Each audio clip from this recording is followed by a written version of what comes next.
Test mic 1 2 3. Test mic 1 2 3.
Ladies and gentlemen, we are pleased to announce the arrival of Young Arif Dr. John Lee Kien Ho, alias Muhammad Johan Lee, Hakim Utama Mahkamah Negeri Kedah, Hakim Kanan Mahkamah Tinggi Negeri Kedah, and yang berusaha Profesor Teknologis Dr. Azham Hussein, Professor School of Computing, University Utara Malaysia, accompanied by the guests of honor to enter the hall. Ladies and gentlemen, please rise.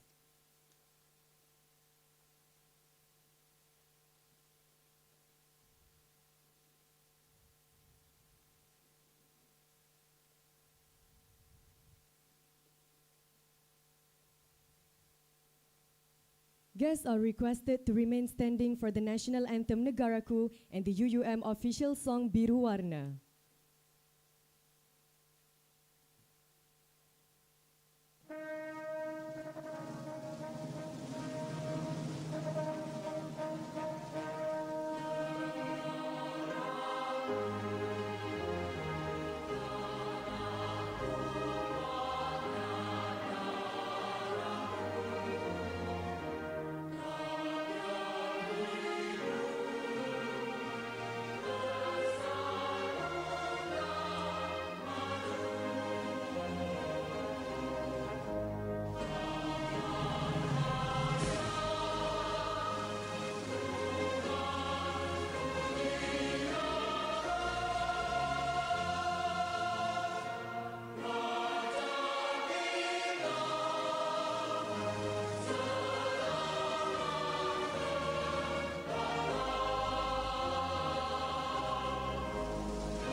Ladies and gentlemen, please be seated.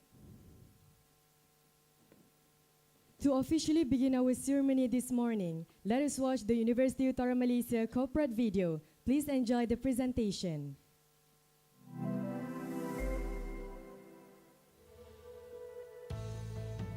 Eminent, credible, sustainable. A global revolution in a truly competitive millennium.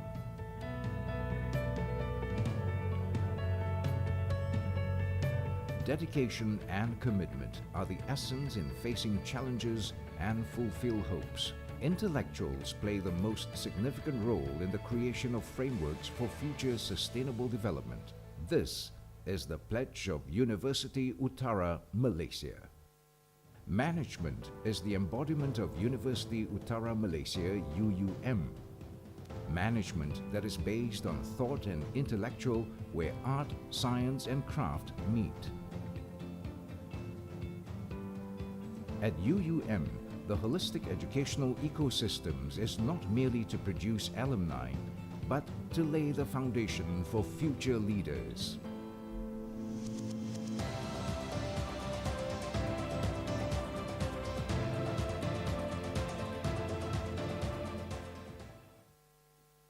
Emphasis is given to the advancement of the Fourth Industrial Revolution, IR 4.0.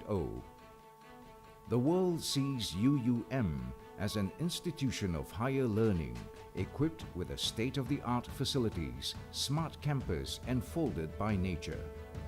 UUM champions the voice of its students. It is the voice of future intellects. So as a student graduating, especially from University Utara Malaysia, which is actually the management university, we need to make sure that they are actually equipped with all this proficiency. If you look at the world now, people are talking about sustainability, go green. So UUM is in the right place, greeneries, and the environment is certainly very conducive to get the students to learn and to absorb knowledge. Research and innovation by its academic fraternity are undertaken with seriousness, not merely to fulfill the academic requirements, but to be at the forefront in shaping the industry.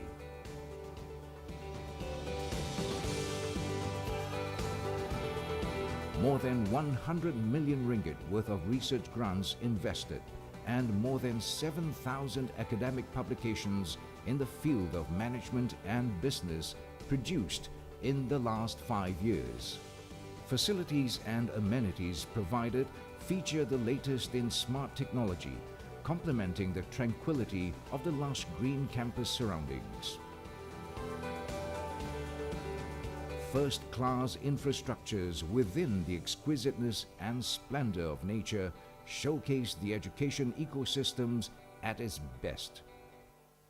We believe in developing students holistically that can serve the society and country as its future leaders with the highest integrity and professionalism. I'm actually happy to see how exactly University Utara Malaysia have evolved itself to become a highly ranked university. University Utara Malaysia, over the past 3 decades, has earned its own place by providing the highest quality of education and is marching forward towards achieving greater success and greatness.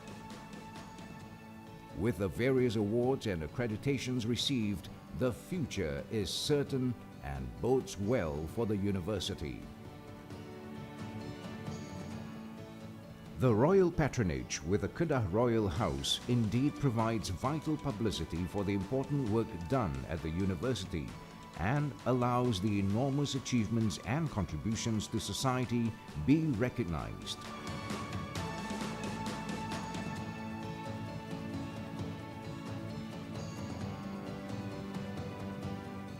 UUM is a unique environment where the emphasis of the university is not just purely on academics. In this case, academics, sporting excellence, spiritual excellence, and by then, I guess we could live up to our motto of Ilmu Budi Bakti. I love UUM, and I'm proud to say that I graduated from UUM. Ilmu Budi Bakti. We love UUM.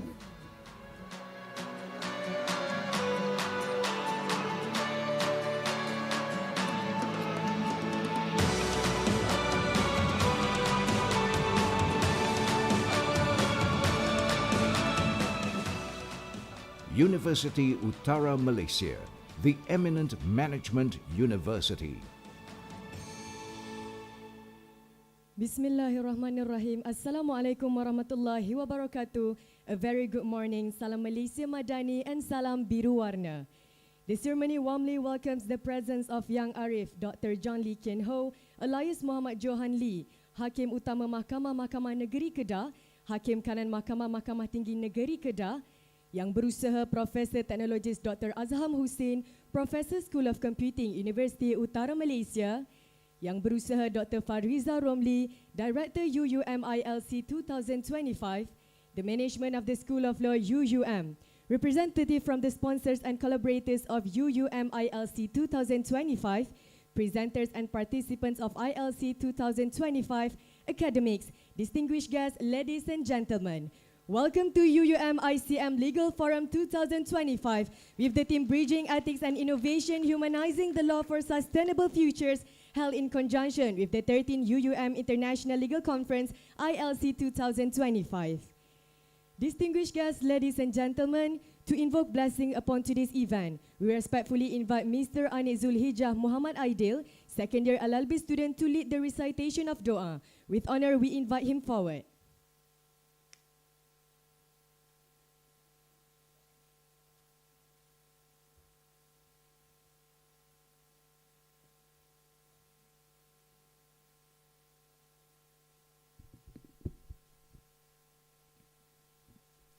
Assalamualaikum warahmatullahi wabarakatuh. We begin by reciting Ummul Kitab Al-Fatihah.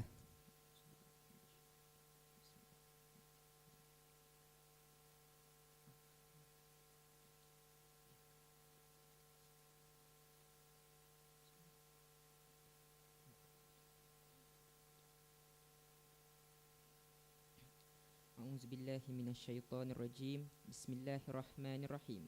Alhamdulillahi Rabbil Alamin. Wassalatu wassalamu ala ashrafil anbiya'i wal mursalin wa ala alihi wa ashabihi ajma'in. Allahumma innaka khallaqul azim, innaka sami'un alim, innaka ghafurur rahim, innaka rabbul arshil azim, innakal barril jawadul karim.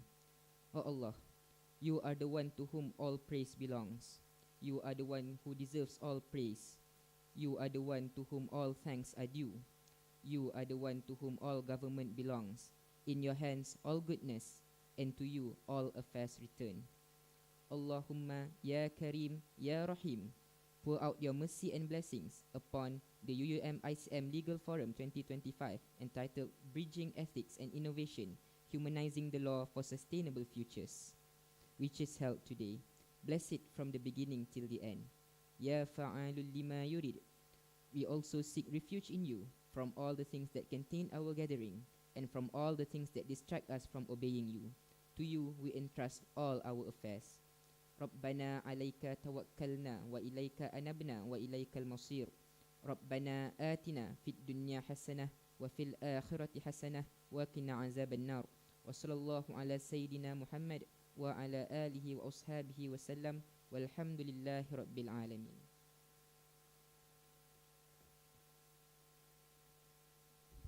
Amin, amin, ya Rabbal Alamin. Thank you very much for the recitation of Dua. Ladies and gentlemen, let us begin the UUM-ICM Legal Forum 2025 by inviting our distinguished panelists, Yang Arif Dr. John Lee Kien Ho, Elias Muhammad Johan Lee, Yang Berusaha Profesor Teknologis Dr. Azham Hussein, and our moderator, Ms. Nurul Shamim Imran, to take their seat on this stage.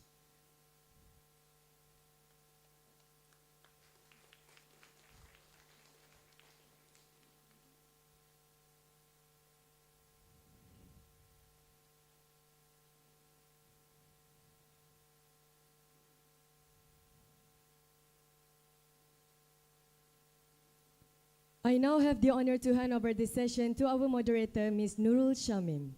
All right, thank you very much, Ms. Hanan, for the amazing MC session just now.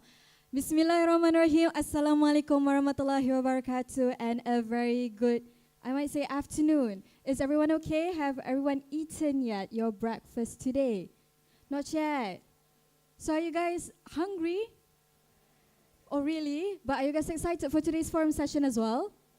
Oh, I love this spirit. That's a very strong answer indeed. So, okay. So for everyone here, first I would like to bid our biggest welcome towards our delegation from Indonesia, for our beloved students, and of course towards our most honorable and respectable panelists for today. My name is Shamim Imran, and inshallah I will be your moderator for today's forum. So today I will be delighted to guide you all in a forum with the title that sits right at the intersection of our present reality and our future aspirations. The title, Bridging Ethics and Innovation, Humanizing the Law for Sustainable Futures, stands at a unique moment where currently we are seeing that technology is rewriting the very concept of human nature and also interaction, in which with law, may Allah bless its ancient heart, is trying to race in order to keep up with the technological advancement happening in our world. Therefore, we've gathered two brilliant minds from two seemingly different worlds in order to help us navigate this fascinating yet might be terrifying journey. So first, I would like to start with introducing our honorable panelists. At my right, in order to help us anchor the discussion within the jurisprudence, we have Young Arif Dr. John Lee Kien Ho, alias Muhammad Johan Lee, or formerly known as Young Arif Dr. Johan Lee, a distinguished High Court judge, as mentioned by our beloved MC just now, from Hakim Utama Mahkamah Negeri Kedah and Hakim Kanan Mahkamah Tinggi Negeri Kedah. Thank you for being with us today, trading the solemnity of the bench for the less solemn reality of a university lecture hall, indeed. Young Arif, how are you? Alhamdulillah, good. So a little bit background about Young Arif, truly extraordinary. For your information, ladies and gentlemen, Young Arif has a background unique with a blend of judicial, academic, and practical expertise, perfectly suited for judging the current digital age. Before his elevation, he was a very highly successful advocate and solicitor who submitted and won numerous cases at the federal court. So he knows exactly what it takes to fight a legal battle. And here's the kicker. Young Arif isn't just judging the future, he's also certified by Manchester University as an artificial intelligence and big data practitioner. And for your information as well, ladies and gentlemen, Young Arif is also an adjunct professor here at School of Law, UUM, and a prolific author who has penned over a dozen textbooks, which is safe to say that Young Arif does not just practice law itself, but literally writes the books and studies the algorithm within it. We look forward to your insight on how the law maintains its human compass while adapting to an increasingly digital world. Next, from the engine room of innovation and our home representative, we bring to you Yang Berusaha Professor Technologist Dr. Azham Hussein. Bukan Dr. Azham Hussein ya, daripada School of Law. Kita ada Professor Azham Hussein, a brilliant computing professor from UUM College of Arts and Sciences. Professor Azham, thank you for being here. How are you today, Prof? Alhamdulillah. A little bit background retelling of Professor Azham. Professor Azham is a prolific researcher, having supervised 13 successful PhD students and brought in 3.5 million ringgit Malaysia in research grants, which means he literally funds our potential future, ladies and gentlemen. Professor Azham's expertise in software engineering and human-computer interaction makes him uniquely qualified to tell us whether we should be excited or should we be cautious with the digital advancement, especially AI. And who knows, future lawyers here, maybe we should be ready to file a preemptive injunction against it. Rely on Professor Azham to tell us how to build technology, but with a human heart. So ladies and gentlemen, just a quick reminder, we will try to make this forum up until 1 p.m. I will try my best to ensure that we leave ample time for a Q&A session for all of our audiences. But please make sure to take attention and also take notes for your questions towards our beloved panelists for today. So now we will start with our first session. I would like to call it the law's new frontier, in which I will direct the first question towards our first panelist, Young Arif. So Young Arif, let's start with a foundational challenge. The law thrives on precedence, on continuity, but innovation by its very nature demands disruption and also novelty. My witty observation is that the law, if I may say, walks or moves in the speed of a snail mail, meanwhile the technology moves in the speed of fiber optics. So my question would be, what is the most significant, structural, or philosophical hurdle the judiciary and our current legal frameworks face in trying to regulate innovations like AI, which often seems to divide traditional notions of intent, causation, and jurisdiction? And if I may add, practically speaking, how do you, Young Arif, would humanize a judgment if the offender is an algorithm? The floor is now yours, Young Arif. Thank you, Madam Chairpersons. Now, that's an interesting question in the sense that, simply put, how are we going to regulate or legalize the destructive AI here? I think we all have agreed that as much as we are a bit more we are still phobia to AI, we can't deny that it is now all around us. And the best way for us to deal with it is to embrace it. Let's put it that way.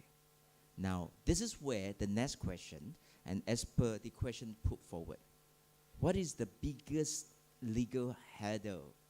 I think not only for Malaysia, is around for all the judiciary and all the legal systems around the world is still trying to search the best solutions concerning few of the issues here. I think one of the most important and the most significant of it was this. All these years, all the legal systems in the world define rights and wrongs in accordance to humans' minds, or the Latin word is mens res. Question of the year now is, when you are dealing with AI, whose mind are we talking about here? So think about a computer crime that has been, say, generated by an algorithm through AI. How are we going to determine, or who are we going to convict it? Dalam arti kata lain, who is a culprit? Are you talking about the algorithm, or you are talking about the persons who cause AI to perform it that way? I know most of you at this juncture will still be looking at me and say, obviously, we will have to go after the person behind it. But your definition or your answer will only shows that you are not up to date as how far we are today in AI era, or if I may use the word, the dynasty of AI. Today, as we speak, I think Prof. Azaham will confirm later, we are no more talking about those straightforward AI response. We are now in the era of generative AI. Means that in just a click of a second, AI can do a lot of things that even the commander, if I may use the word, or the correct term should be the person who prompted, would not even be able to arrive. This is how powerful we are today. Or you can say we are now at GPT-5, isn't it? Or coming out to, trial error of GPT-5 already. So the question of it, seriously, no definite answer to that still, because all the legal system in the world is still trying to find the answer. That is in a perspective of crime. But if you look at it from the perspective of the normal civil law, copyright, then this one, definitely Malaysia has yet to arrive in it. If there is, say, a song, a poem composed by AI, who owns the copyright? That will be the questions that everybody look at me. Yes. That is where the biggest header of the legal systems is now. And trust me, you may say, we just need some tweak here and there. Correct. But to arrive at that stage, somehow we need to consensusly recognize, are we or are we not, recognizing AI as a separate entity now. And I know some of you by now will look at me, that sounds so much like the science fiction movie that we have all watched all these years. Yes, ladies and gentlemen, we have arrived at that stage now. All right, so that will be one of the key legal reforms that the way forward somehow we have to arrive at. I think in our daily life, another generative, another aspect of the generative AI will now be this. I think most of you might not be aware of it, but you have seen it, but you didn't realize. There are many videos now uploaded in the social medias, actually is being generated by AI. But it looks so alive that people thought that that is a real person's video shooting.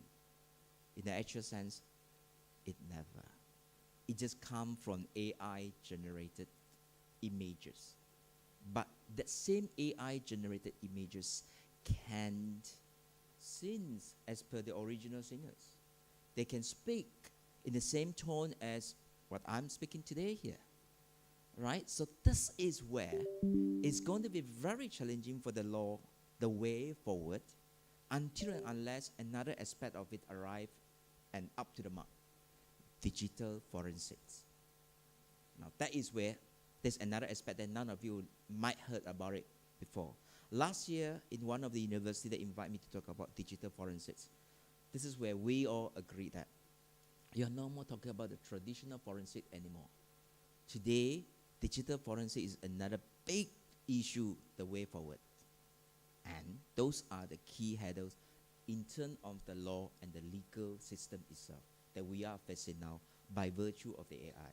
I'll deal with the humanize of it later on, but yes, that is briefly my answer to your questions. Wow, truly amazing. Thank you, Yarif, for that very inspirational remarks. And when Yarif mentioned about AI videos on social media, I too myself personally had witnessed a lot of videos where I thought it was from a real person, and I think to myself, before I turn 70, I might be scammed easily before all of my peers around me, because it's so realistic. Who's here are, who knows Meowflix? Does any of you know? See, one of the most simplified AI videos that we often see in our social media, all right? Okay, so we'll be jumping towards our next panelist. I would like to call this session The Ethical Engine, Impact Against Intents. So, Prof. Azham, the integration of ethics often lags behind technological advancement, especially in university curricula. Plus, whenever the conversation in regards to this topic pops up, we'll always end up hearing people say, ethics is easy to talk about, but it's actually hard to code. Hopefully I'm right. But the same goes for teaching. So, Prof, as an academic leader, you train the people to build the future. Therefore, my question would be, what are the 2 or maybe 3 essential moral rules or ethical principles that every university student, whether a law student or a business student or someone in innovation, must be taught as their professional moral compass? And if I may add, practically speaking, how can a university student ensure that these ethical principles becomes more like an automatic habits, not just textbook theories for future professionals? The floor is now yours, Prof. Thank you, Miss Nurul, and also my daughter's friend. Okay.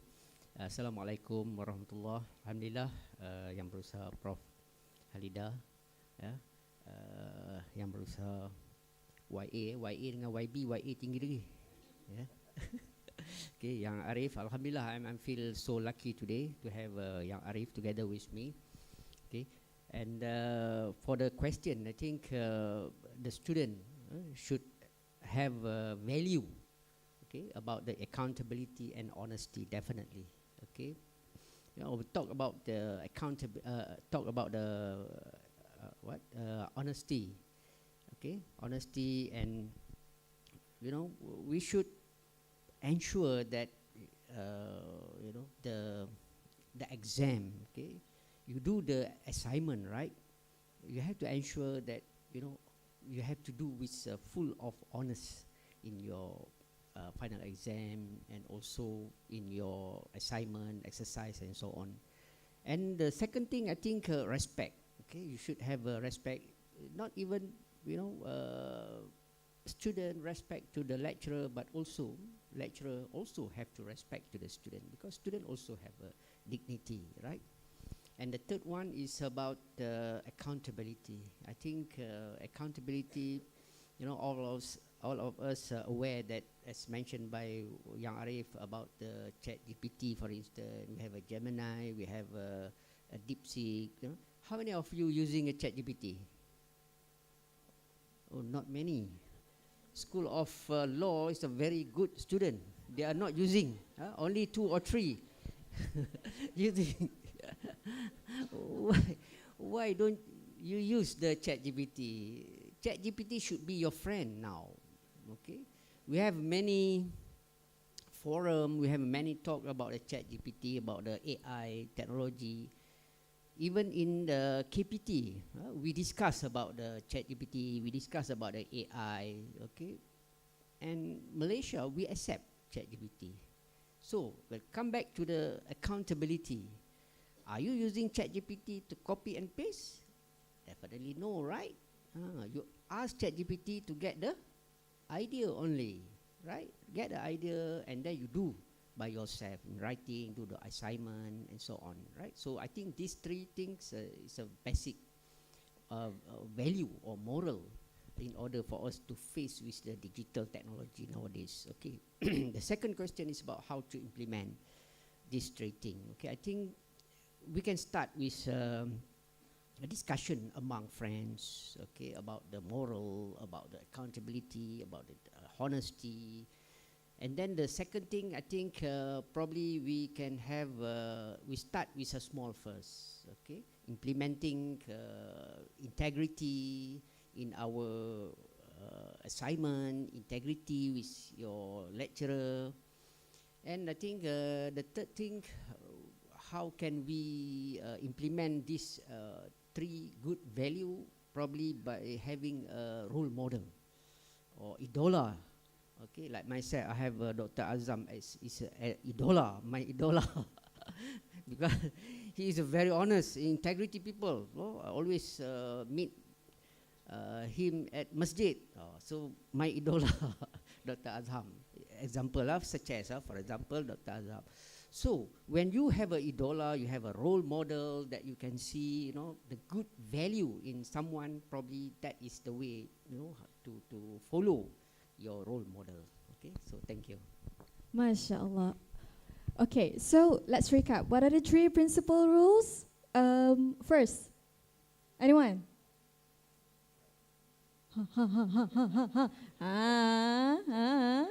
ChatGPT. No, answer tu tak ada kat ChatGPT nah. Okay. Okay, so we have respect. We have accountability. And we have honesty. Correct. Good. Okay. So thank you so much, Professor Azhar. And insyaAllah Nasha sihat, Prof. Alhamdulillah sihat.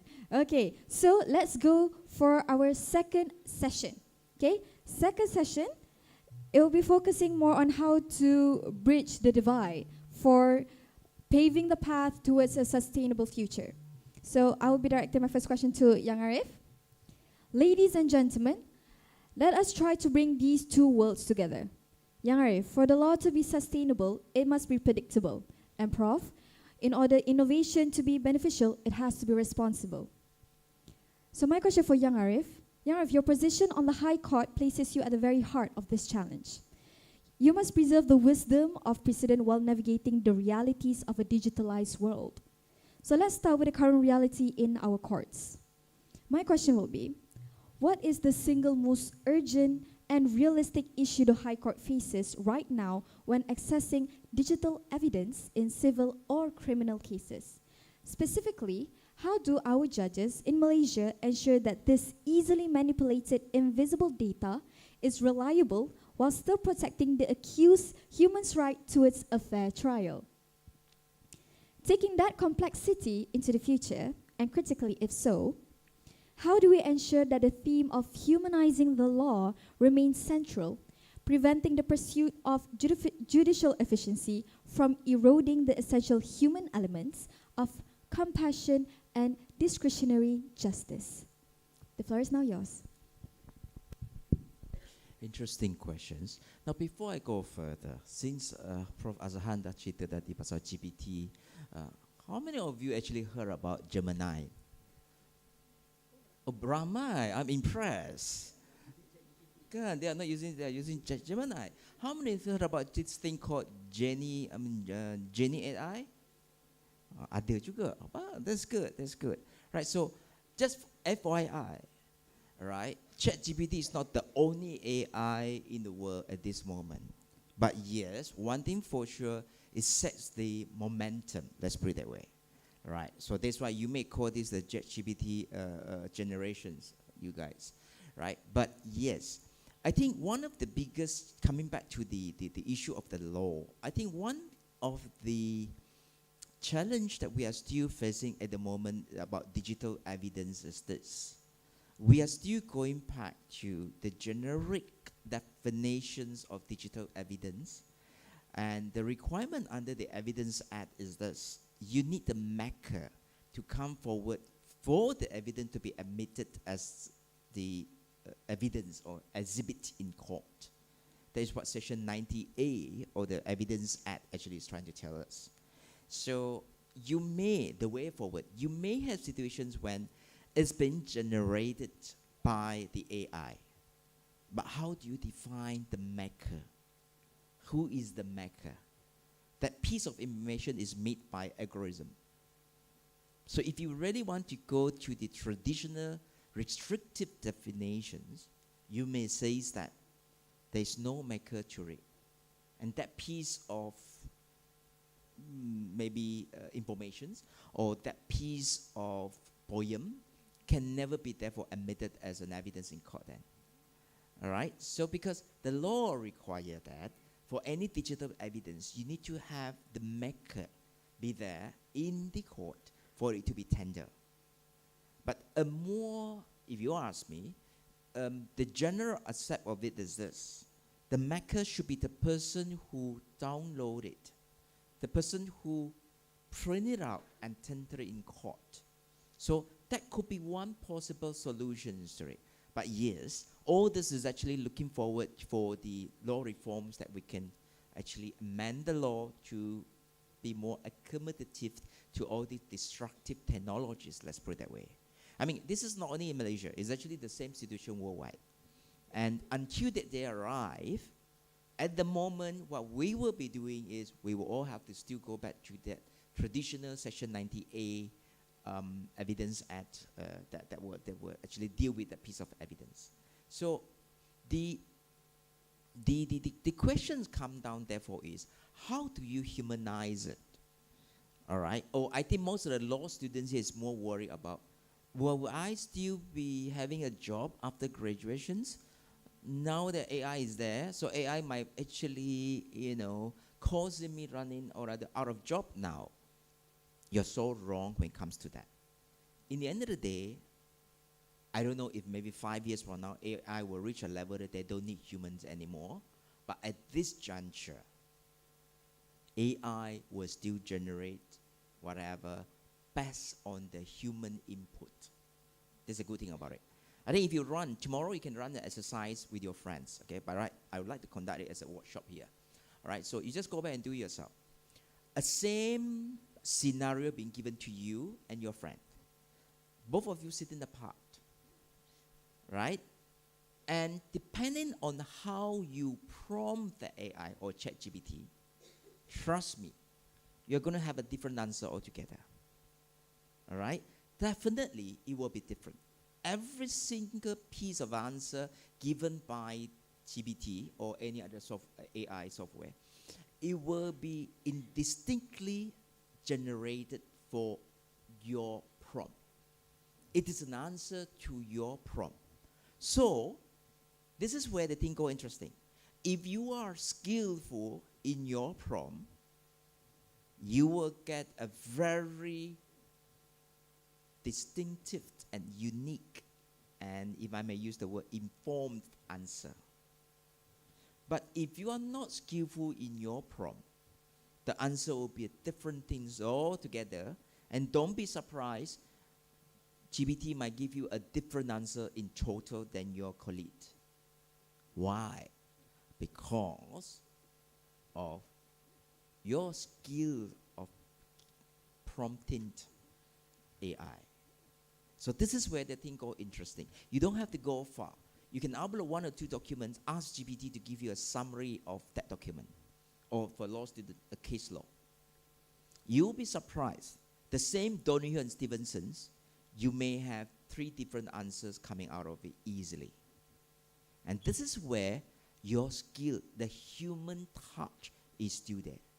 So how do you humanize it, especially for legal professions? Still, at the end of the day, your legal knowledge is crucial. Otherwise, GPT might generate an answer not fit enough even for a court. This is one of the first thing you need to know.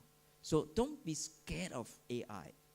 Rather, as I said, the words is embrace it, treat it as a friend to help you to be more efficient.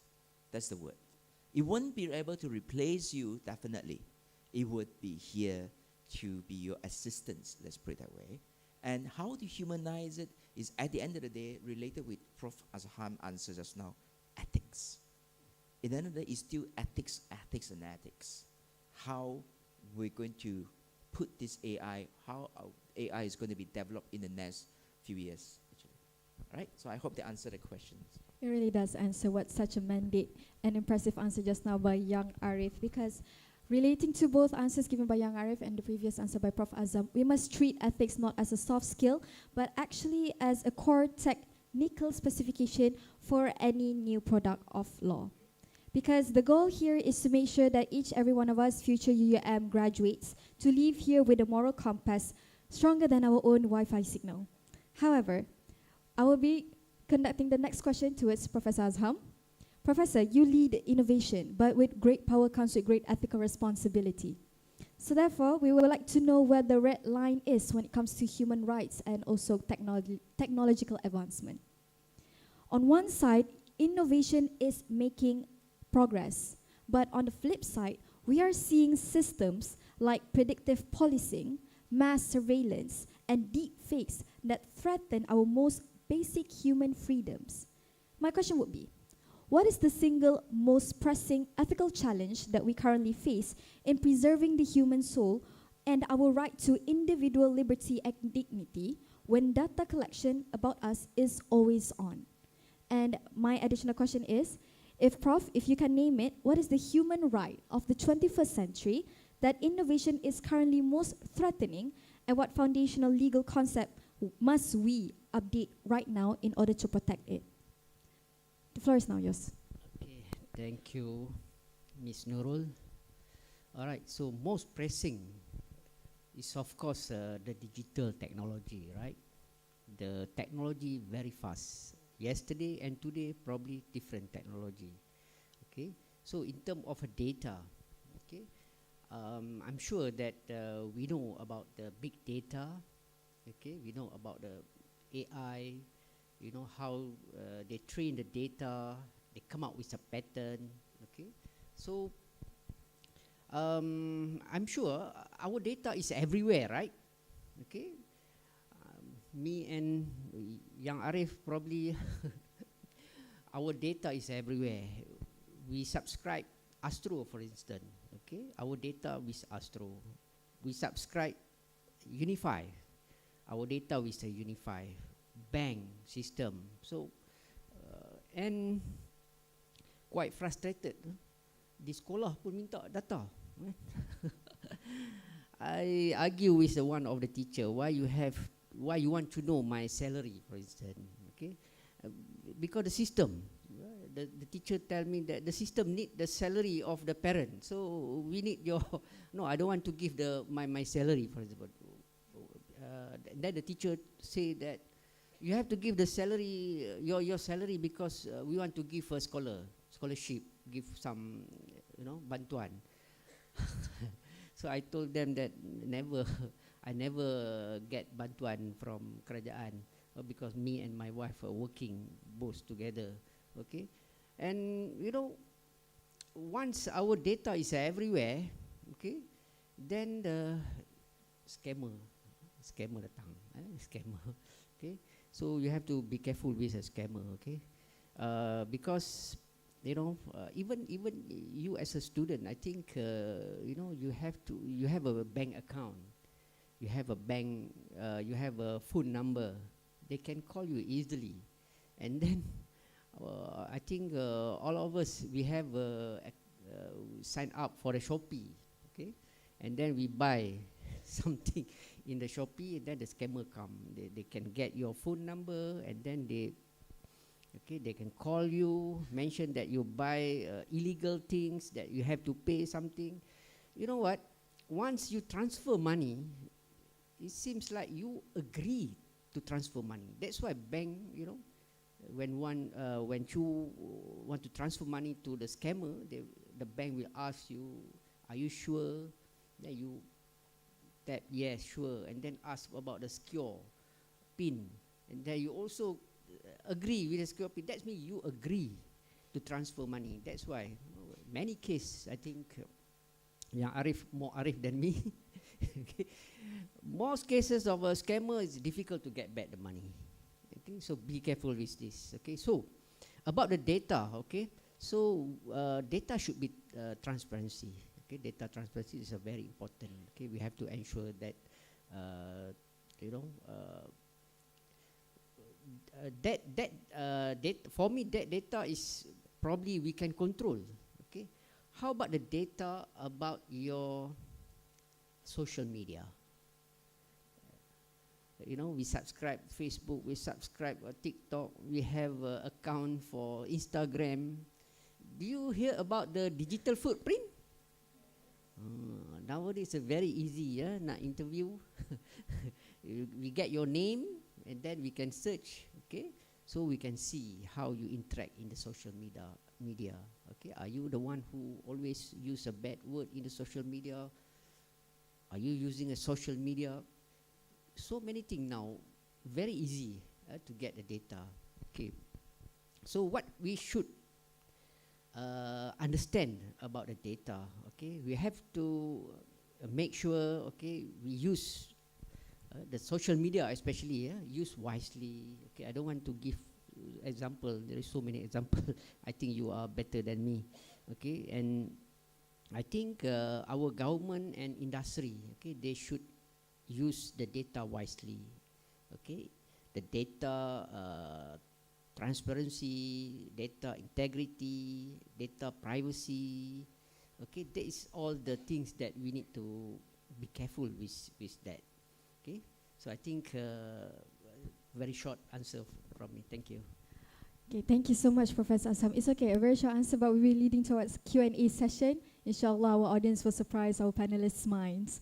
But thank you for both the panelists, Yang Arif and also Professor Azham. And as per what Professor Azham just said, identifying the right to be unpredictable or the need to update the legal intent provides a clear task for everyone in this room, because if technology knows us better than we know ourselves, then I also believe that the law must step in to protect our fundamental rights to change our minds. So we will now conduct towards our third session, which is the Q&A session. For any of the audiences here who have a question, there's a mic provided at the middle there. And you can introduce yourself, maybe which course and which semester you're from. And if you have a specific question towards any of our panelists, please do mention so. Okay? Because now we will have around 10 to 15 minutes for our Q&A session. Once again, I will state the ground rules. Please state your name and your semester clearly. Keep your question concise and direct. And remember, it's a question mark, not a paragraph break, all right? So please direct your question to one specific panelist in order to ensure that we cover as much as possible. So, dear ladies and gentlemen, the microphone in the middle there is now yours. Oh, okay, sir. Okay. Let's give a round of applause towards our lecturer, Sir Al.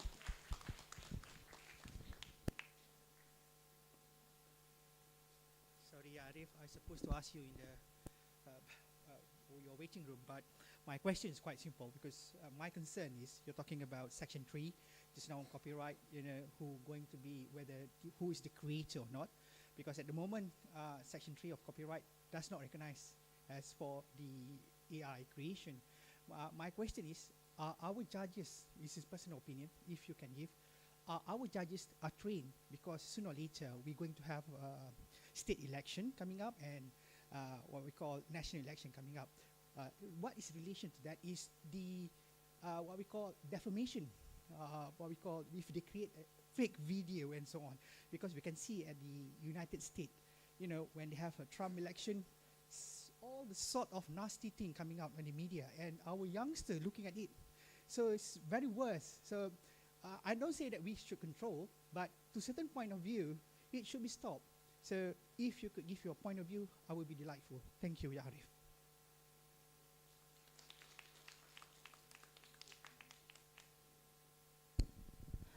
Thank you for the question. Interesting enough. That actually bring to one of the topic at heart, actually, or the one area of it at heart, is about defamation in the new millennium. That actually is the title of the book that's going to write next year. This is my next year project for it. All right? Why? Because we have to somehow recognize that by virtue of this AI and social media, defamation now has reached a different level from the original definition of defamations, right? So to your question just now, I think, generally speaking, I think all the judges is here. I can't be speaking for the rest of it, but yes, generally speaking, the law recognizes that defamations will have to be made by the persons who made that statements. So in fact, I think it was only last week, or was it 2 weeks ago, I make a decision, a full trial in my court, when the defendant, right? I think it's a good case study for all of us here. The defendant was not the one who made the original posting, you know, in the FB, in any social media, right? So the defendant used it as a defense to say that I shouldn't be held liable. Why? I didn't post the original posting. But you know what this defendant did? During the command, she was the one who made that defamatory statements. The original poster was only mentioning about something, but it is in her command that she made a defamatory statements against the plaintiff. So she says, I'm not the maker. Is that correct? Well, if you want to define the statement as in the original posting, you may say yes. But no, in that particular case, the statement, or we call it the impugned statements, was actually the command made by the defendant. Because it is in these impugned statements that we have defamatory remarks being made against the plaintiff. So, my decision was very straightforward. She has to be liable for it. Notwithstanding, that command might be arising from the original commands posed by someone else. But no, she has to be liable because she was the one who made that derogatory statement itself. So that is how the law will look at it, right? So, of course, if you want to, we have one interesting case decided in the UK when the judge for the first time defined what does it mean by the TikTok generation or TikTok culture. What is that? It means that you don't make one statement in one karangan, like for your SPM, your O-level exams essays.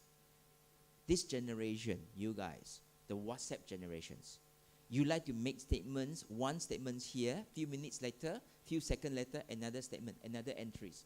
So to really understand what exactly you want to say, we have to read all these pieces of jigsaw puzzle together. That is one of the key things of a difference between traditional defamations and the new millennium defamations. You can't be relying on one statement and say, this person is off the hook. What you didn't realize was, a few seconds ago, he or she make another statement. And this new statement is impertinent or continuation from the earlier statements. Now, that is how the new defamations approach is all about. So I actually adopted that case in few of my decisions. And so far, I would say that that is the most befitting and apt approach to the WhatsApp generations now. Right? I hope that answers the question on that. Thank you. Thank you very much, Yang Arif, for answering Sir Al's question. We would like to open the floor for another question directed to our panelists. Sir.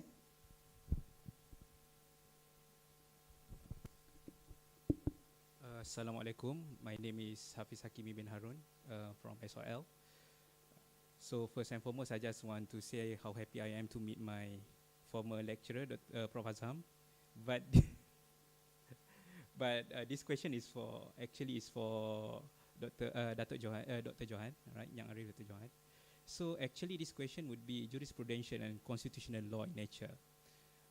my research interest currently is on algorithmic justice, right? So because I've heard that you are saying along the way it's more or less the same thing, and I wonder basically, in order to enforce responsibility among the platforms providers online, it's challenging. It's mission impossible. So hence my question, because this is what I believe in. Malaysian constitutional framework basically is rooted in Kelsenian ideas, constitutional supremacy and constitutional monism.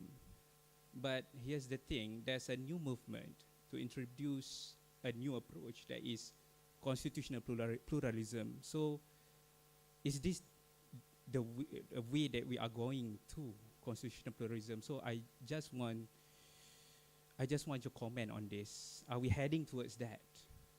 So that's my question, Yang Arif. Thank you very much. I don't really think I would like to, or I should comment on the pluralisms, because I think that we have numerous cases decided by the federal court today already. But I like the point that you highlighted about the platform liabilities and etc. I think Malaysia, we set a very clear answer, or rather clear, how should I say, a trend to the world, especially remember in that Malaysia Guinea case. Yes? Right, so FYI, we have a federal court decisions that really make it very clear. Okay, or put it this way, the platforms can't run away from their liabilities if there has been some defamatory remarks being put in the platforms, especially in a situation when the platform could be able to filter it. So but they still allow it to remains there. All right, that could be one of the key criteria for that kind of situation. But the way forward is this, and that's why if you see the movement of it after that decisions, most of the platform, at least from Malaysian sides, what they did, they actually put out the that kind of disclaimer. We will not be responsible for it. If you would like to put whatever statement that will be defamatory to anyone, you will have to be responsible for it. And that actually kind of try to denounce their liability from that. But how far that disclaimer works, there will be different things altogether.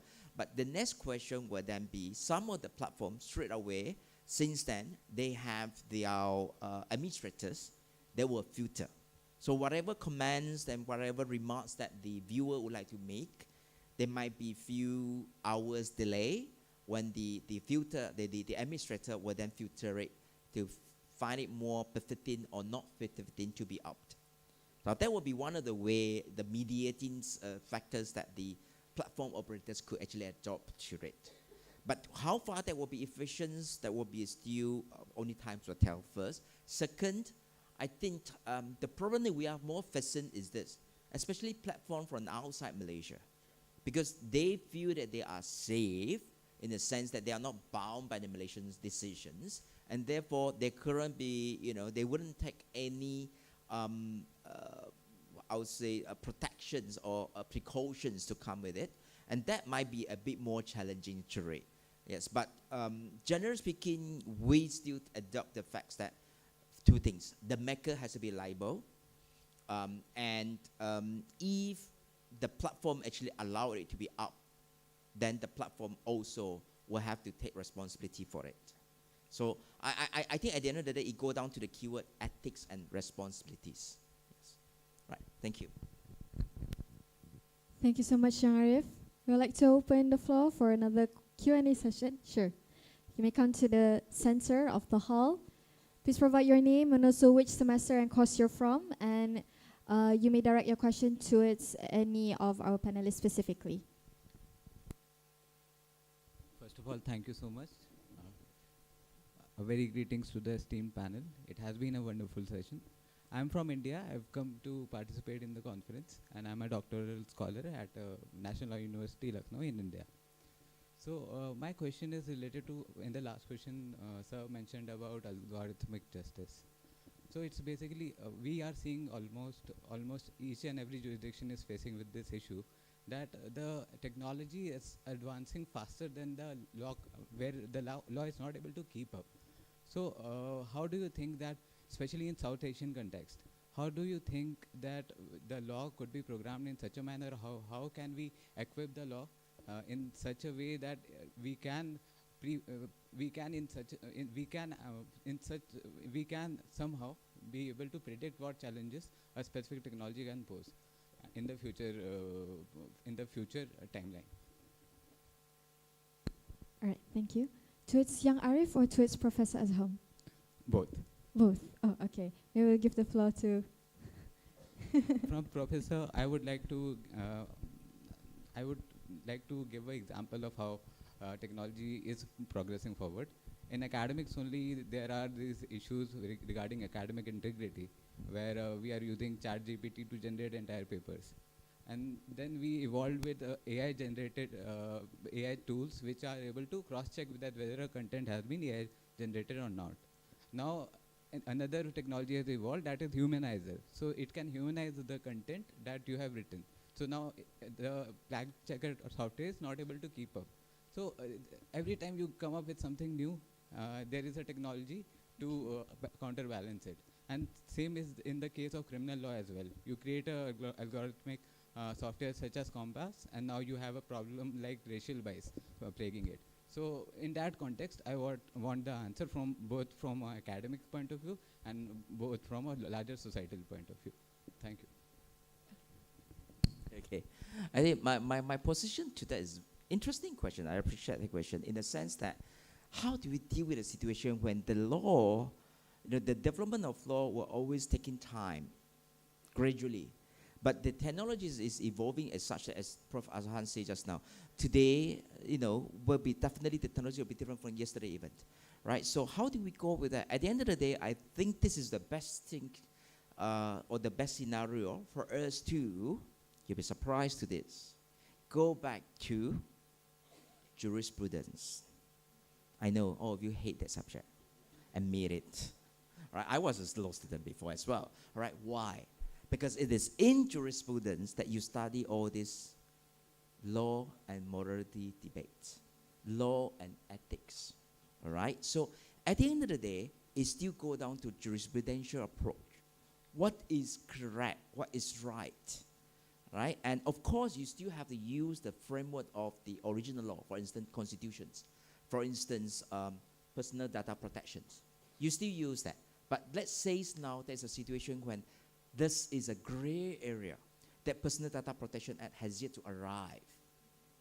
The best solution, the best answer, of course it's subjective, right? But is to go back to jurisprudence. Right? So, yes, I know most people look at me like, is he even a human to talk about jurisprudence? I know, I don't like jurisprudence as well. Trust me. When I was a student, jurisprudence is one of the subjects that most of the students try to run away. But the university is very smart. They always make jurisprudence the core subject. Have you ever thought about this? If they make jurisprudence an elective, sure, it will never be offered in 10 years or 20 years. Right? So why and how do I actually reach a level, I don't use the word like jurisprudence, but appreciate jurisprudence? It's one of the MOOC competitions I attend. All right? It was in my early law students' years. Okay? I went to the international competitions. And the question is something that at that point in time, all humankind was still debating. I think for those who has taken, criminal law, human rights as well, R.M. Brown's. Remember R.M. Brown's? As a man, self-inflicted pain. The non-lawyers might not be familiar with that.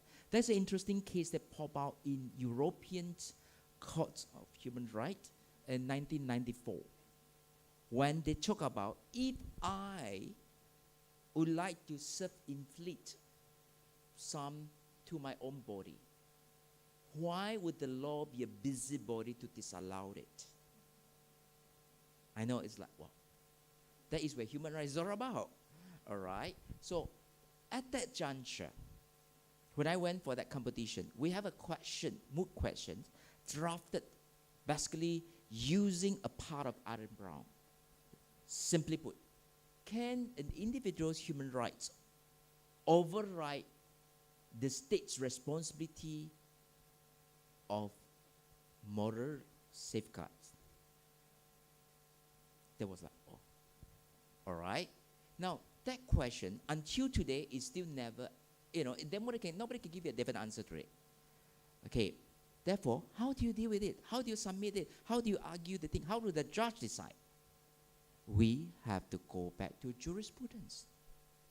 There was when I found an interesting opponent who very skillfully put jurisprudence on table and argued the case in such a way that even though I disagree with, or rather I wish I could disagree, I tend to agree to say that, yeah, if you look at it from that, heart debate, right, the writing of heart, then it should be given in such a context that you can't be prohibiting him to do any self-inflicted harms. However, we have to also look at it from the whether are we opening the floodgate situations. And that's why it is never, that's why I say until today, that debate never ends. But you are now bringing back that morality debates to reach a level of how shall we deal with this new legal issue. So let's say tomorrow, as Prof. Azan said just now, people has been using your data all around. And of course, we are not talking about, you need to talk about data culture. All right? And yes, your data has been misused everywhere. The least that the law could be helping you is personal data protections. Okay, but say you have a situation when Personal Data Protection Act couldn't be able to assist. Maybe because it's still something that the Act never foresee before. How shall we deal with it now? Go back to what is the purpose of law? That is your first year questions. What is the purpose of law? And what is the duty of the state's authority in protection of the citizens? Now, use that to determine how do you determine that. So, for that questions, the answer is this. The law might not be able to be reaching it that fast and furious. Okay? But having the basics of the law, we could be able to find some proper answer to it. All right? And at India, just like Malaysia, we recognize case law. So the parliament made law might take a while, but sometimes it is the court that will be able to determine the direction of the law by the decision to cases brought to the court. Right? So this is where the good thing about it, we complement the parliament makes law and the case law itself. Right. Thank you. Thank you, Yang Arif. I know this is a law forum, so all the questions go to Yang Arif. So thank you very much for your question. At least I have chance to answer in this session.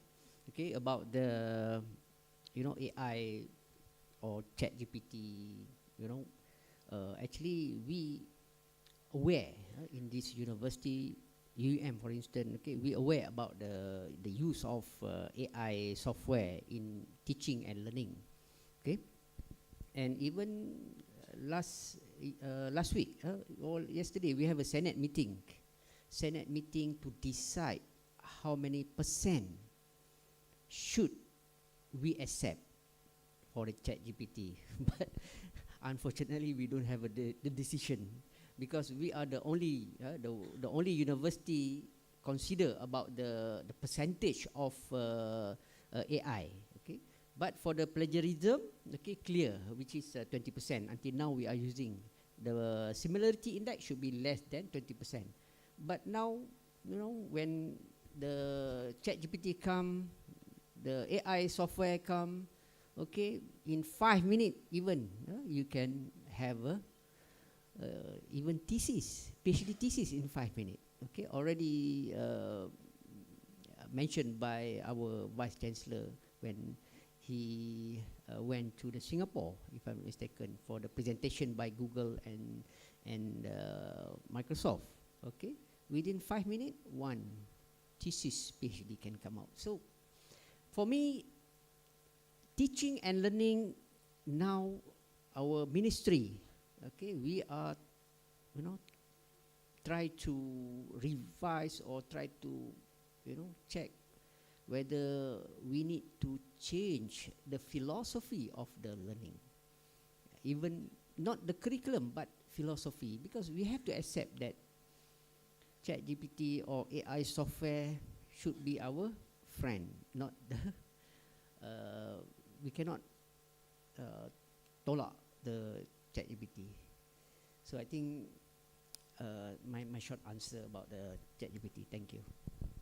All right, thank you very much to Young Arif and also Professor Asham, such an elaborate and also insightful remarks given the question just now. So maybe I will open for one more question from the audiences. Should there be any volunteers? Is that? Oh, I don't think so. Okay, sure.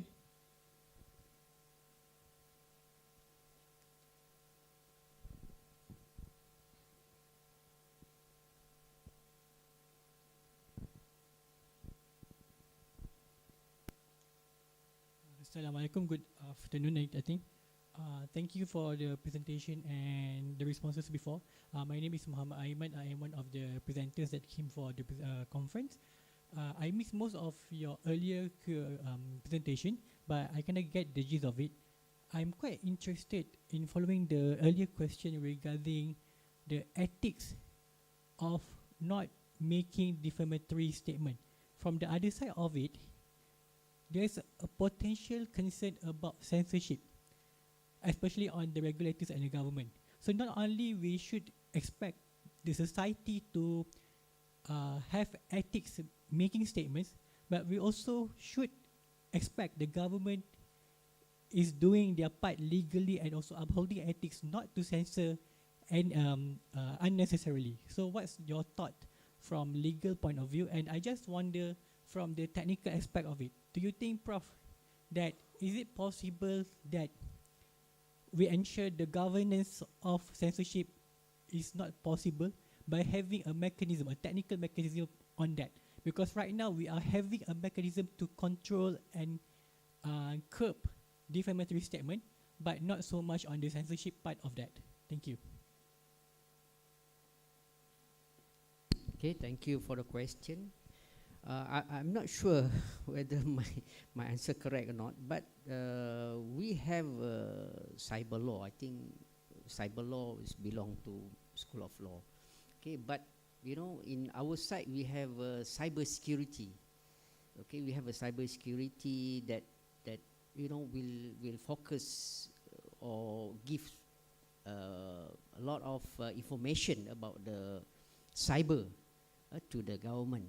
Okay, and then I also mentioned about the, you know, the government should have a filter or should take care of the data privacy, for instance. Okay, as I mentioned just now about the, you know, the teacher collect all the data. This is all for for the Kementerian Pelajaran, KPM. Okay, they need to collect, because even, you know, if we don't give the data, they cannot press the button okay to submit the data, for example.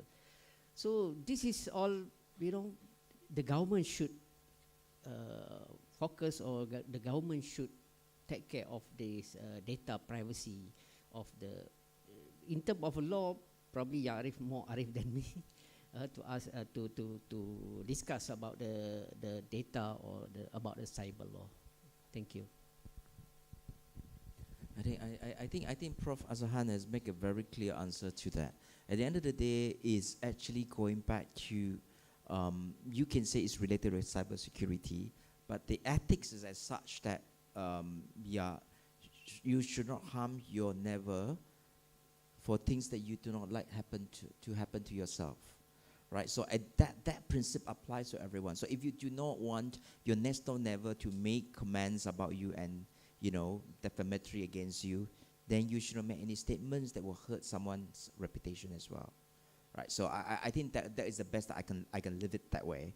I think that will be it all from the answer. Thank you. All right, thank you, Arif, and also Prof. Azham.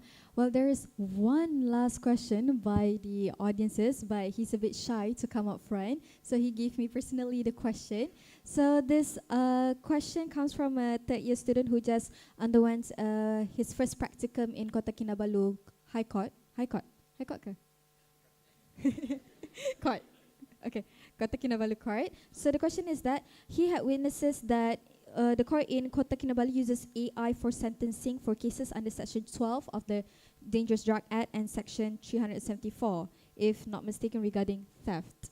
So he would like to ask your opinion, Ya Arif, are Malaysia courts heading towards sentencing using AI? I can't really answer that because I'm not, presiding of cases over there.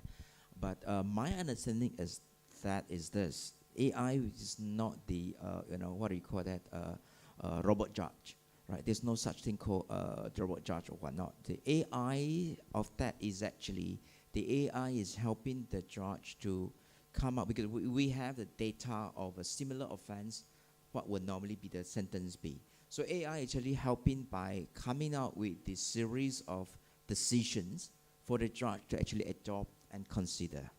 So the AI will never, as far as Malaysia is concerned, we have never reached that level. I think most of the world jurisdiction never allowed it until today also to have the AI judge, so to say. No, that would be something untenable, let's put it that way.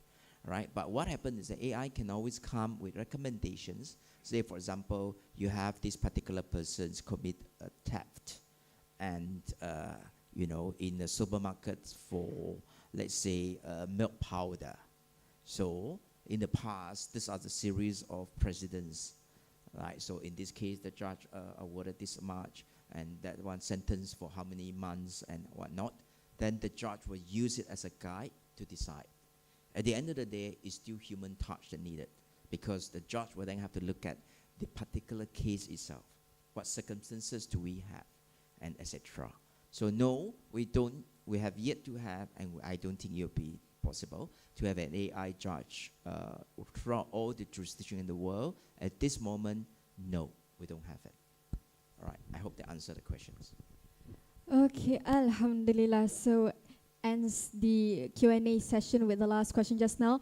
Let us all give a round of applause towards our brilliant-minded panelists for today, Young Arif, Dr. John Lee, and Professor Technologist Dr. Azham Hussain. Okay, ladies and gentlemen, as I would like to thank both panelists for sharing their expertise and challenging our assumptions today. To our audience from UUM Law School and also from our international delegations, and also towards our management and the Inns of Court Malaysia, thank you so much for your thoughtful participation. And the conversation on bridging ethics and innovation is far from being over. This is, in fact, for many of you, is just the beginning of everything. So the future of justice, human rights, and sustainable innovation rest in your hands as future professionals. Therefore, on behalf of the organizing committee, thank you for attending. I am Nurul Shamin binti Imran. I would like to apologize for any wrongdoings or any wrong words committed from my part. Thank you so much once again. I would like to end this with Assalamualaikum warahmatullahi wabarakatuh, passing back the floor to our beloved MC. Thank you to our distinguished panelists and moderator for such an engaging and enlightening discussion. May we respectfully invite our panelists and moderator to return to their seat. Ladies and gentlemen, please join me once again in giving a round of applause to our panelists and moderator in the forum session just now. Ladies and gentlemen, the ceremony now invites Yang Berusaha, Dr. Fariza Romli, to accompany Yang Berusaha, Professor Dr. Harlida, to kindly come forward to present tokens of appreciation to our distinguished panelists and moderator.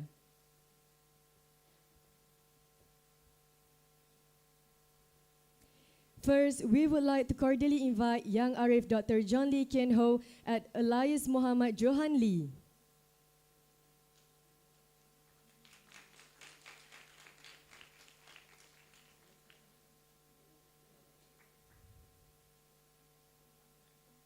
The presentation of souvenirs will perform in front of the stage. Okay.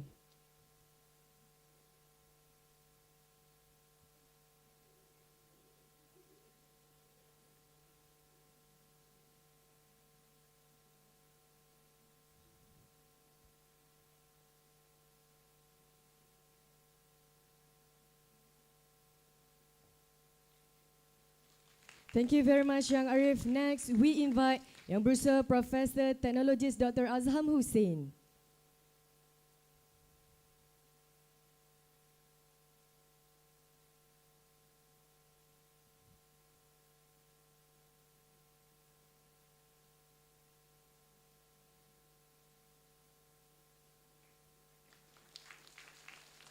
Thank you very much, Yang Berusaha Prof. And finally, we invite our moderator, Ms. Nurul Shamim Imran.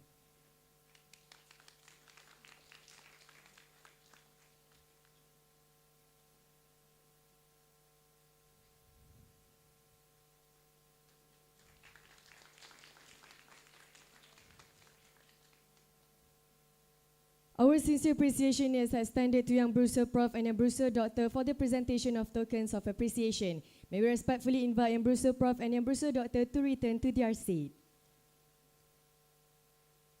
Ladies and gentlemen, the ceremony now continues with a group photography session with the guests of honor and all participants.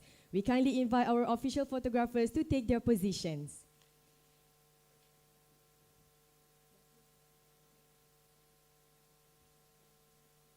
We kindly invite everyone to move to the center of the hall to proceed for photography session and fill in any empty spaces to complete the frame for photography session.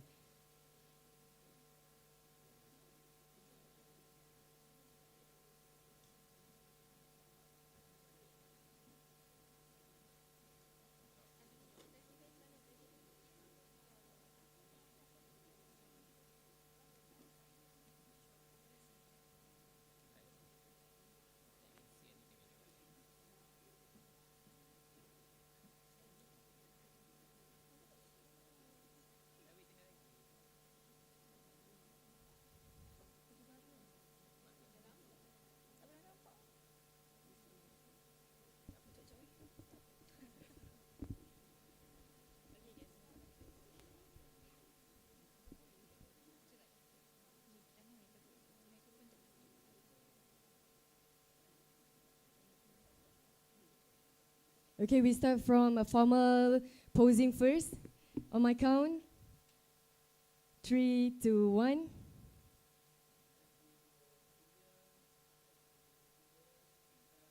Freestyle.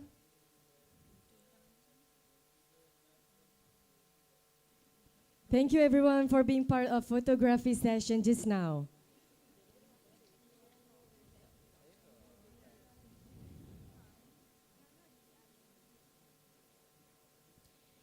Distinguished guests, ladies and gentlemen, please allow me to make a brief announcement. The honorable guests will now be taking their leave to attend to another official engagement. We would like to respectfully invite Yang Berusaha Professor Dr. Harlida and members of the School of Law Management to kindly accompany our honorable guests as they make their departure from the hall. Ladies and gentlemen, please rise.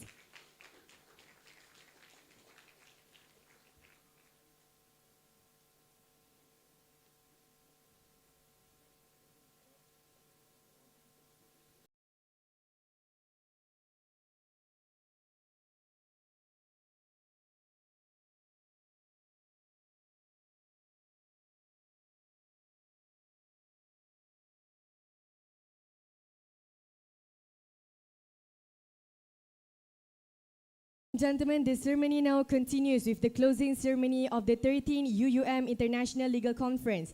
With the utmost respect, we would like to invite Yang Berusaha Dr. Fariza Romli, Director of ILC 2025, to deliver her closing speech.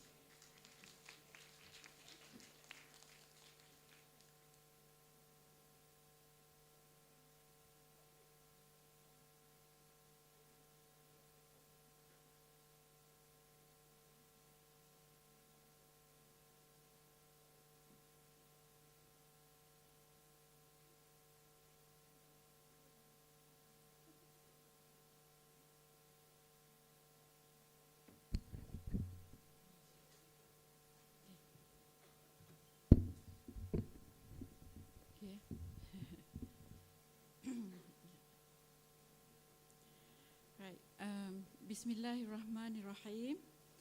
Assalamualaikum warahmatullahi taala wabarakatuh.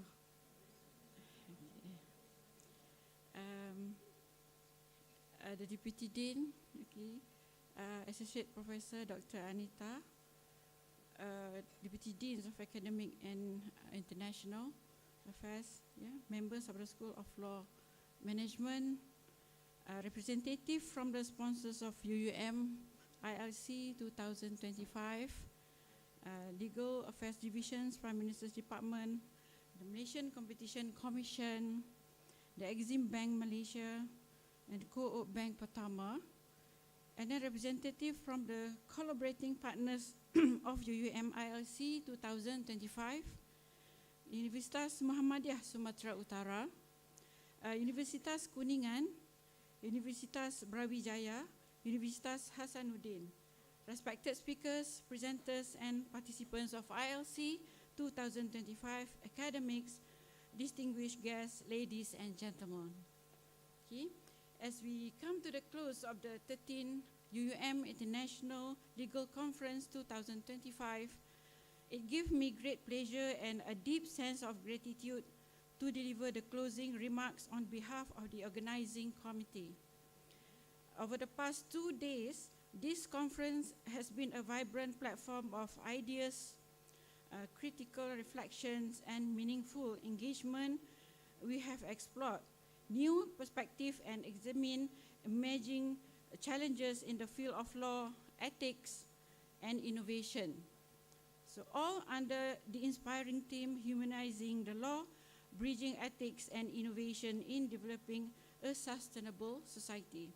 So this year, we are truly proud to have gathered almost 115 paper presentations representing 13 countries, namely Malaysia, Indonesia, Brunei, Thailand, Vietnam, India, Pakistan, China, Saudi Arabia, Oman, Bangladesh, Kazakhstan, and Nigeria. So the diversity of voices and expertise from across regions and disciplines has made this conference especially enriching and intellectually rewarding. We also recorded a total of 120 participants, both on-site and online, whose active engagement and thoughtful contributions have greatly enhanced the success of this event. Whether through presentation, questions, or discussions, each of you has played a vital role in fostering dialogue and advancing the collective missions of this conference. On behalf of the organizing committee and the School of Law, University Utara Malaysia, I wish to extend our heartfelt appreciation to all presenters, participants, moderators, and session chairs for your commitment, intellectual generosity, and willingness to share your ideas and findings with the global academic community. So to our distinguished keynote speaker and plenary presenters, thank you for your thought-provoking insights that have broadened our understanding of the law's evolving role in shaping a just, ethical, and sustainable future. Our deepest appreciation also goes to the sponsors and collaborators of UUM-ICM 2025 for their continuous trust and invaluable support in making this conference possible. Ladies and gentlemen, while this conference may be drawing to a close, the spirits of collaboration, innovation, and dialogue that it has sparked must continue. Let us carry forward the knowledge, ideas, and friendships that have been built here and translate them into real partnership, impactful research, and meaningful change. We sincerely hope that this conference has not only inspired you intellectually, but also reaffirmed the importance of humanizing the law in every sphere of governance and society. As we look ahead, we welcome future collaborations, whether through research projects, academic exchange, or the next editions of the UUM International Legal Conference in 2027. So we truly hope to see many of you again in the years to come. continuing to advance scholarship and strengthen our shared pursuit of justice, ethics, and sustainability. Before I end, I wish to take this opportunity to express my deepest gratitude to the organizing committee of UUM-ICM 2025 for their tireless dedication and teamwork. Thank you. Yeah? Their commitment behind the scene has ensured that this conference runs smoothly and successfully from start to finish. Ladies and gentlemen, on that note, I officially close the 13th UUM International Legal Conference 2025. May the knowledge shared and connection forged here continue to inspire us all in our professional and academic journeys. So thank you once again, and until we meet again in the next UUM-ILC 2027, safe travels and all the best. Wabillahi taufiq wal hidayah. Wassalamualaikum warahmatullahi wabarakatuh. Thank you, Yang Berusaha Doctor, for the great stage speech. May we respectfully request Yang Berusaha Doctor to remain in front. Ladies and gentlemen, as we bring this meaningful conference to a close, we will now like to recognize the outstanding contributions of our participants. We are pleased to invite Yang Berusaha Doctor to announce the recipients of the 3 awards, which are the Best Paper Award, Best Presenter Awards, and the Best Video Awards.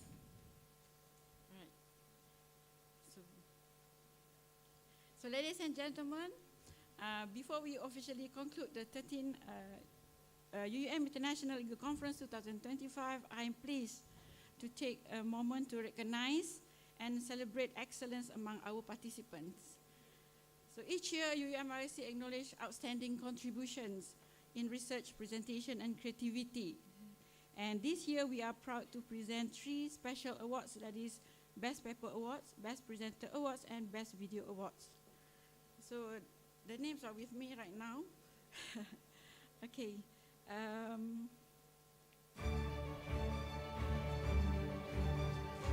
Yeah. So the Best Paper Awards goes to Asmida Ahmad, Nur Fazini, Asro Ramzi Sulaiman, Leni Fabrianti, Wong Jianhian, Nadia Abu Hassan, Putri Saidatul Akmal, Mama Azmi, with the papers Managing Refugee and Asylum Seeker Legal and International Framework in Malaysia and Indonesia. Congratulations. Right, next. The Best Presenter Award goes to Nur Zuhaidah Osman, Shahira Abu Shukor, and Muhammad Afiq Padali. The future of biosecurity. Can regulation keep pace with emerging technologies? Congratulations.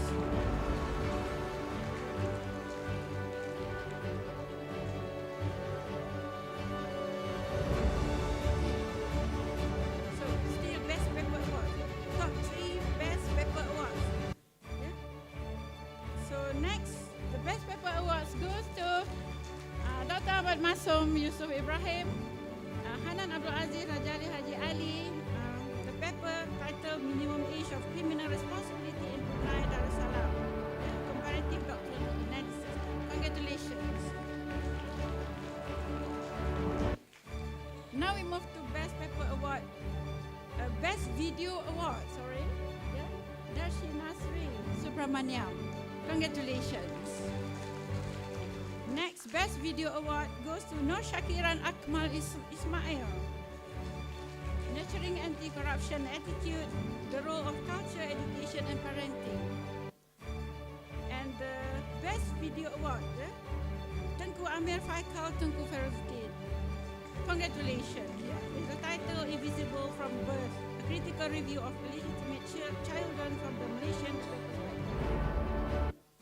Now we move to the Best Presenter Award, Muhammad Najih Wakholi. The Integrative Framework for Environment Sustainability in Islam. Congratulations.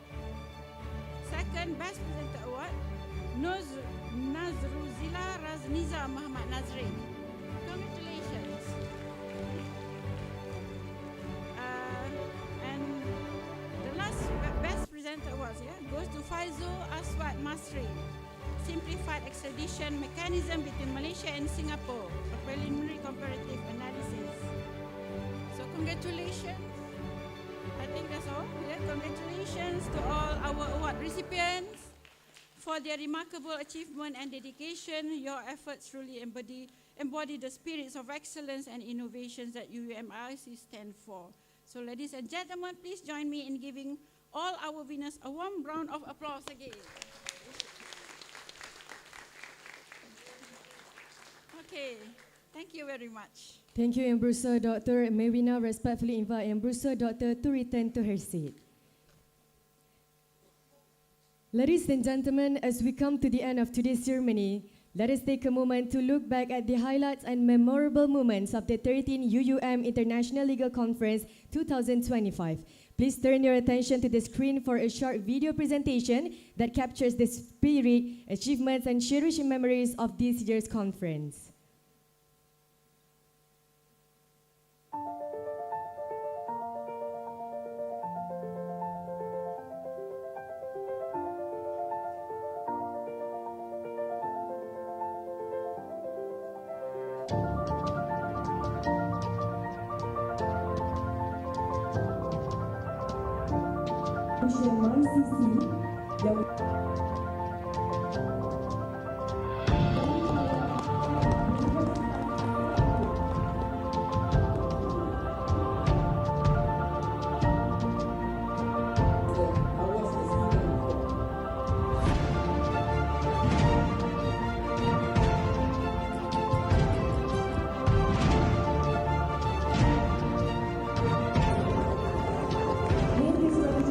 First year until fourth year.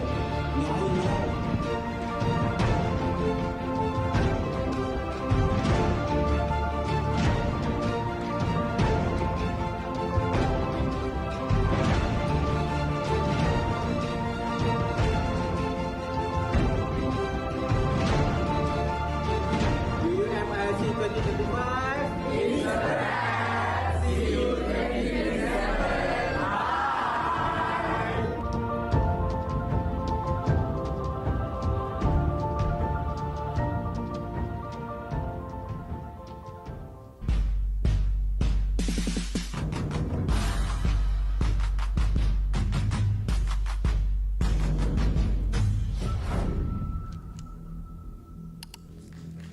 A big round of applause to the videos of memorable moments of the 13th UUM-ILC 2025. Distinguished guests, ladies and gentlemen, with that, we have come to the conclusion of the 13th UUM International Legal Conference 2025. On behalf of University Utara Malaysia and the School of Law, we wish to express our deepest appreciation to all distinguished guests, speakers, presenters, participants, sponsors, and collaborators for your invaluable support and contribution. Thank you once again for being part of this remarkable event, and we look forward to welcoming you back at UUM-ILC 2027. Until then, we wish everyone safe travels and a pleasant journey home. Wabillahi taufiq wal hidayah. Wassalamualaikum warahmatullahi wabarakatuh.